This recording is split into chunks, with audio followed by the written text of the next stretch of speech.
নমস্কার, কেমন আছো সবাই? আশা করি সবাই খুব ভালো আছো, আমিও ভালো আছি। তো চলে এলাম আরেকটা নতুন ভিডিওর সাথে। তো এই যে বাজার থেকে ওলের ডাটা নিয়ে এসেছে।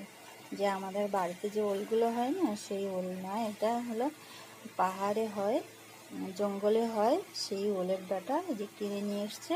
আর এই ওলের ডাটা দিয়ে আমি চচ্চড়ি বানাবো আজকে। তো প্রথমে তো একটু সিদ্ধ করে নেব, জল দিয়ে একটু নুন দিয়ে সিদ্ধ করে নেব। আমাদের মা কাকিরা বলে ওলকচু জাতীয় জিনিস আছে যা একটু লবণ দিয়ে সিদ্ধ করে নিতে হয়। তো তাই আমি একটু লবণ দিয়ে সিদ্ধ করে নেব। ঠিক আছে, সিদ্ধ বসিয়ে দিয়েছি। এই যে সিদ্ধ হয়ে যাক, তারপরে রান্না করব। এই যে দেখো, ডাটাগুলো সব সিদ্ধ করে নিয়েছি। এই যে একটা 5-6 মিনিট সিদ্ধ করেছি, তাতেই হয়ে গেছে। এবার একটু তেল দিয়ে দিলাম কড়াতে, সরষের তেল।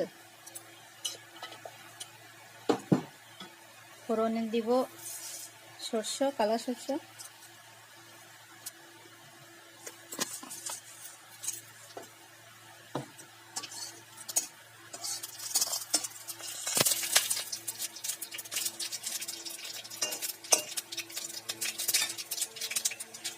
এই ডাটাগুলো না খেতে খুব দারুণ লাগে, মিষ্টি লাগে খেতে।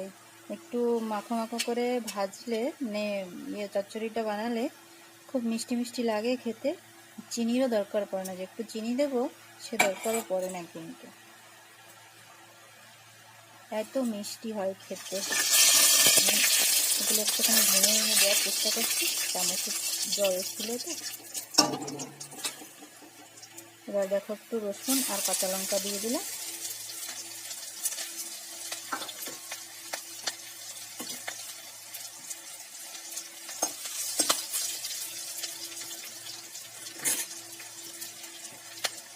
এবার এই ডাটাগুলো দিয়ে দিচ্ছি, ডাটা আলু একসঙ্গে দিয়ে দিচ্ছি।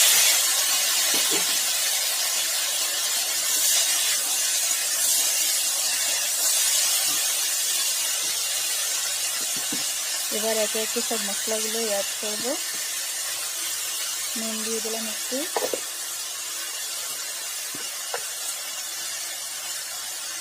হলুদ গুঁড়ো,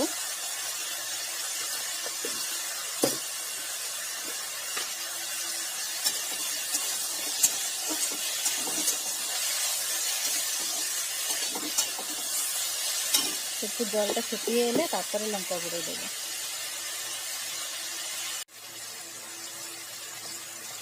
এবার দিয়ে দেবো একটু লঙ্কা গুঁড়ি। লঙ্কা গুঁড়ি দিয়ে একটু মিশিয়ে অনেকক্ষণ ভেজে নেব। আর একটু ভাজা মশলাও দিয়ে দিলাম। এতে আছে জিরে, ধনে, গোলমরিচ একসঙ্গে ভেজে একটু গুঁড়ো করে নিয়েছিলাম, তাও একটু দিয়ে দিলাম। হ্যাঁ, তোমাদের তো বলতেই ভুলে গেছি, আমি এই তরকারিটা করব পোস্ত বাটা, পোস্ত আর সাদা সরষে একসঙ্গে মিশিয়ে বেটেছি, কাঁচা লঙ্কা একসঙ্গে মিশিয়ে বেটেছি, সেটা দিয়ে এই তরকারিটা করব। ঠিক আছে, তার একটু ভাজা ভাজা করে অল্প একটু জল দিয়ে দেবো। একটুখানি জল দিলেই হয়ে যাবে। তো দেখো, ভাজা কিন্তু আমার প্রায় শেষের দিকে, কষানো হয়ে গেছে। আমি ভালো করে কষিয়ে নিয়েছি।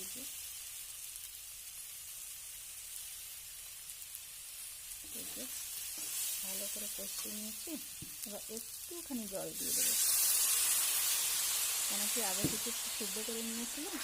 একটুখানি জল দিয়ে দেবো, জলটা ফুটে গেলেই আমি পোস্ত বাটা আর সর্ষে পোস্ত একসঙ্গে বেটেছি, তো সেটা দিয়ে নামিয়ে নেবো। একটু ফোটা ফোটা ফোটা হয়ে গেলে, ফুটে গেলে ঝোলটা ভালো করে। আর এই ডাটাগুলো না একটু শক্ত শক্ত থাকে, একদম নরম হয় না, একদম গলে যায় না, এরকমই থাকবে শক্ত শক্ত।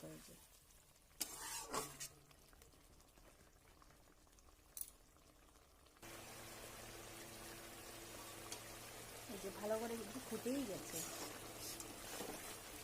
ঠিক আছে, এবার আমি এই পোস্ত আর সর্ষে বাটাটা একসঙ্গে যে বেটে রেখেছি সেটা দিয়ে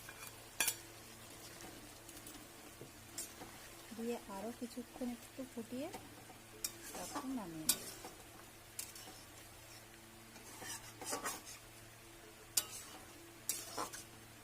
দেখতে লাগছে না দারুণ?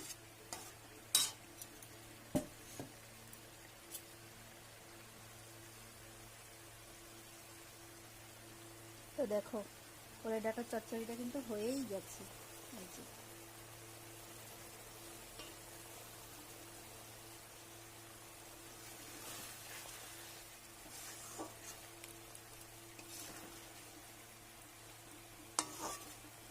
নামিয়ে নিই এখনে।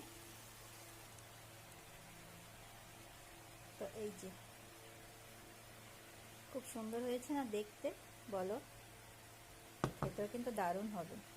তো আমার এই রান্নাটা যদি তোমাদের ভালো লাগে তো একটু লাইক শেয়ার করবে।